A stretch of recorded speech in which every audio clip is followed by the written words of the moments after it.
अरुणा गोस्वामी ने पालघर लिंचिंग के बारे में सोनिया गांधी के खिलाफ क्या बोला है, क्या बोलना चाहेंगे आप इसमें? बहुत ही टेढ़ा प्रश्न पूछ लिया आपने मुझसे। पालघर लिंचिंग के बारे में जो अर्णव गोस्वामी ने कहा, मैं उससे कदापि सहमत नहीं हूँ। और जो भी जिस ढंग से वो बात कह रहे हैं, बड़ा ही खेदजनक बात है कि एक पत्रकार, वो अपने आप को एक पत्रकार कहते हैं, वो पत्रकार होने के नाते जिस तरह की भाषा का वो प्रयोग कर रहे हैं, वो तो पत्रकार जगत के लिए एक विचारणीय प्रश्न हो जाता है। अर्णव गोस्वामी अपने आप को पत्रकार कहते हैं, ये अपने आप मुझे सोचना पड़ेगा। अर्णव गोस्वामी ने अपना कैरियर टेलीग्राफ से शुरू किया और टेलीग्राफ के बाद वो एनडीटीवी में आ गए। एनडीटीवी में वहाँ न्यूज़ सेक्शन में न्यूज़ रीडर हो गए। न्यूज़ रीडर के बाद में वे न्यूज़ एंकर हो गए। अर्णव गोस्वामी ने सीधे सोनिया गांधी के ऊपर जो लाछन लगाया, ये बेहद ही खेदजनक बात है। अर्णव गोस्वामी ने ये नहीं बताया कि वे करते क्या है। एक्चुअली मेरे हिसाब से आप मुझसे पूछेंगे तो मैं अर्णव गोस्वामी को पत्रकार नहीं मानता। अर्णव गोस्वामी बेसिकली कंपनी चलाते हैं और कंपनी के डायरेक्टर हैं। अर्णव गोस्वामी के पिता जो हैं मनोरंजन गोस्वामी, वे सेना से रिटायर्ड ऑफिसर हैं, जो कि लोकसभा का उन्होंने चुनाव लड़ा और भुवनेश्वर कलिता से वे पराजित हो गए। तो ये तमाम तरह की परेशानियां हैं जिसके कारण वे अपना गुस्सा दूसरे के ऊपर निकालना चाह रहे हैं। अर्णव गोस्वामी एनडीटीवी में आए। एनडीटीवी के बाद में उन्होंने राजीव चंद्रशेखर के साथ में रिपब्लिकन टीवी से टाई अप किया और वे उसमें न्यूज एंकर हो गए। और उनकी सैलरी करीब 1 करोड़ रुपए पर मंथ से ऊपर है। वे बॉम्बे डाइंग परिसर में, वर्ली में जहाँ पे रहते हैं, एक बड़ा ही मतलब एक हाई रिच फैमिलियाँ मतलब वहाँ पे निवास करती हैं। तो ये पत्रकारिता के क्षेत्र से बाहर की बात है। उनकी पत्नी जो पीपी गोस्वामी है, पीपी जो हैं, उनका टेक्निकल नाम दूसरा है खैर, वे भी बोर्ड ऑफ कंपनी में डायरेक्टर हैं। अर्णव भी बोर्ड ऑफ कंपनी में, 3 कंपनी में डायरेक्टर हैं। अर्णव गोस्वामी ने ये नहीं बताया, हालांकि अर्णव गोस्वामी का मध्य प्रदेश से नाता है। वे जबलपुर में पढ़े हैं, केंद्रीय स्कूल से उन्होंने कक्षा 12 पास किया है। मध्य प्रदेश से उनका बड़ा नज़दीकी संबंध रहा है, उन्होंने जबलपुर को नज़दीक से देखा है।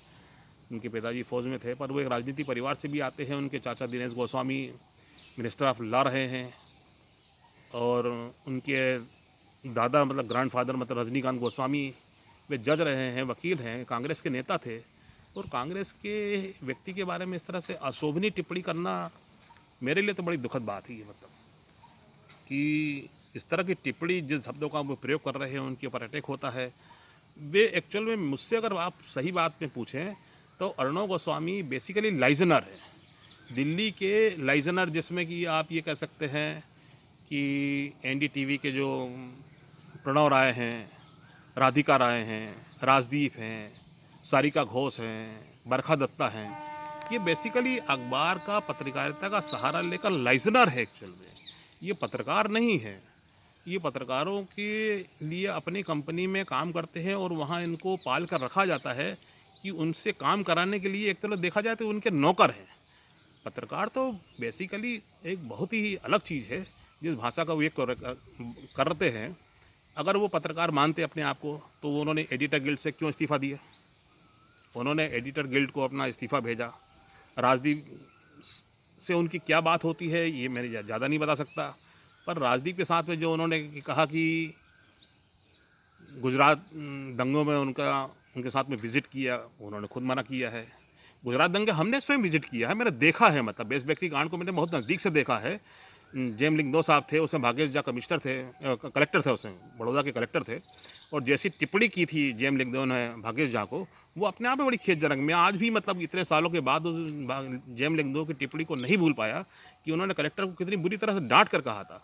और इसके बाद भी मतलब वो झूठा बयान देना, झूठी बातें करना। अर्णव गोस्वामी ने को मैं एक बात बताऊं आपको, अर्णव गोस्वामी ने सुप्रीम कोर्ट के एक जज के खिलाफ एक बातें इतनी असत्य झूठी प्रसारित की थी कि उनके विरुद्ध 100 करोड़ रुपए का डिफेमेशन पूना कोर्ट से डिक्री है, और जिसको लेकर वे बॉम्बे हाई कोर्ट गए। बॉम्बे हाई कोर्ट में ये उन्होंने कहा कि मतलब आप 20 करोड़ रुपए कैश जमा कीजिए और 80 करोड़ की बैंक गारंटी दीजिए। शायद ये परेशानी हो सकती है अर्णव की कि एक सुप्रीम कोर्ट के जज के खिलाफ, मतलब आप इसे समझ सकते हैं कि सोनिया गांधी जी का स्टेटस बहुत नीचे है। एक हाई कोर्ट का जज एक सुप्रीम कोर्ट के जज के खिलाफ मतलब उन्होंने किया और उन्होंने 100 करोड़ का डिफेमेशन फाइल किया। और वे जीते और कोर्ट ने डिक्री की है, देशमुख साहब ने उसकी डिक्री की है 100 करोड़ के डिफेमेशन। ये हो सकता है उनकी मानसिक दिवालियापन या मानसिक परेशानी का कारण हो कि वे पालघर लिंचिंग को मतलब इस तरह से ले गए। मैंने 2006 में खेरलांजी में पहली बार सुना था मॉब लिंचिंग का प्रकरण।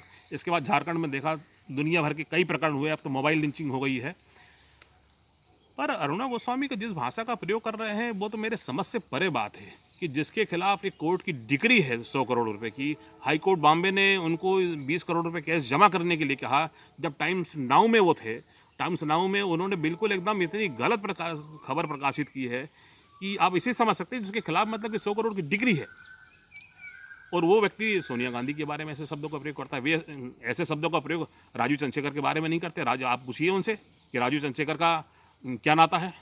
राजीव चंद्रशेखर स्वयं एक इंडस्ट्री है, वो बीजेपी से ताल्लुकात रखते हैं और उन्होंने भी एक कंपनी चलाते थे। वो मूप मोबाइल जो है एक संस्था थी, उनके खिलाफ भी 300-400 करोड़ रुपए का कोई प्रकरण मुकदमा चलता है। मैंने उनको देखा है। अगर उनको ही इस तरह का शब्दों का प्रयोग करना है तो वो एशियन हार्ट इंस्टीट्यूट के रमाकांत पांडे को के खिलाफ बोलते। वो एशियन हार्ट रमाकांत पांडे के लिए दलाली करते हैं। वे दलाली करते हैं उसके लिए पै के लिए, जो साउथ में एक इंस्टीट्यूशन चलाते हैं।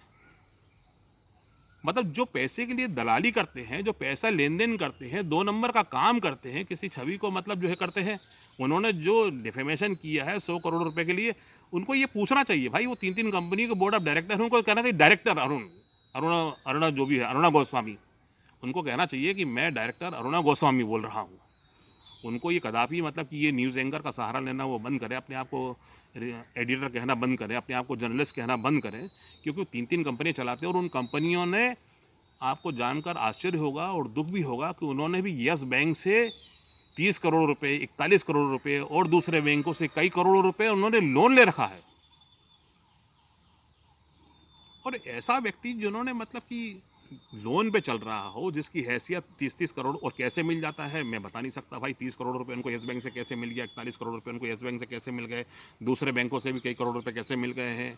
उनकी पत्नी पीपी की डायरेक्टर के रूप में कितनी हैसियत है, उनका फाइनेंशियल स्टेटस क्या है, उनको पब्लिक के सामने रखना चाहिए। दूसरों के बारे में जब बोलते हैं कि दूसरा व्यक्ति ऐसा है, तो उनको अपने बारे में ही बताना चाहिए कि मैं अरुणा गोस्वामी, मेरा स्टेटस ये है, मेरे पिता मनोरंजन गोस्वामी ये थे, मेरे दादा, मेरे ग्रैंडफादर ये हैं, मेरे चाचा दिनेश गोस्वामी ये हैं, मेरा कैपेसिटी क्या है। ये लाइजनिंग करना, झूठ बोलना और झूठ बोलकर किसी व्यक्ति के खिलाफ ऐसी, ये तो मानसिक दिवालियापन का बात है। एकदम जैसे मानसिक रूप से दिवालिया हो चुके हैं, ऐसी बातें कर रहे हैं अरुणा गोस्वामी। और मेरे लिए तो बहुत दुखद बात है। मैं तो क्या कहूँ, मेरे को नहीं लगता कि किसके बारे में मतलब वो क्या बोल रहे हैं। भाई रंजन गोस्वामी इतनी बात नहीं बोल सके कांग्रेस के लीडर में होते हुए। 2002 के दंगे को उन्होंने जिस तरह से जांच आयोग में जिस जज के बारे में जो कहना चाहा, वो सारी बातें मनगढ़ंत, तो बहुत झूठ बोलते हैं, बहुत झूठ बोलते हैं। इतनी झूठ बोलते हैं कि मतलब जैसे 2002 में मान लीजिए गुजरात दंगे में, गुजरात में दंगे 1969 में हुए हैं, तो कांग्रेस का मुख्यमंत्री था। क्यों नहीं पूछते हैं वो? नरेंद्र मोदी से पूछे कि ये 2002 में दंगे अगर बीजेपी समय हुए तो 1969 में दंगे कांग्रेस के रीजन में भी हुए थे, पर वे दंगे कराने के लिए जवाबदार कौन था? 1969 में हुए दंगे कराने के लिए जो मैंने अपने पिताजी से सुना, जो जितनी जानकारी मेरे पास में, उसके लिए विशुद्ध रूप से मोरारजी देसाई जवाबदार थे। पर वो इसलिए कि जो मोरारजी देसाई जवाबदार थे इसलिए उसका जिक्र करना पसंद नहीं करते। 2006 में दंगे बड़ौदा में हुए, उस समय मुख्यमंत्री कौन था? अरुणा गोस्वामी इसके बारे में कभी नहीं पूछते हैं। वे तो नरेंद्र मोदी की फोटो लगा के उनके सामने नेट पर डालते हैं। क्या हमने नरेंद्र मोदी को नज़दीक से नहीं देखा? हमने नरेंद्र मोदी को बहुत नज़दीक से देखा है, बहुत नज़दीक से देखा है, बहुत कुछ जानते हैं उनके बारे में। पर जिस तरह के पत्रकारिता का एक अपना मर्यादाएं हैं, किसके बारे में क्या बोलना है, कैसे बोलना है, उस सीमा को पूरी तरह से वो लांघ गए हैं। और मुझे लगता है कि जो उनके खिलाफ 100 करोड़ रुपए की डिग्री है, उसके वो मानसिक दबाव में है, बेहद रूप से परेशान है, क्योंकि 100 करोड़ रुपए देना बहुत मुश्किल काम है और ये एक दुखदायी घटना है। मैं इसकी निंदा करता हूँ।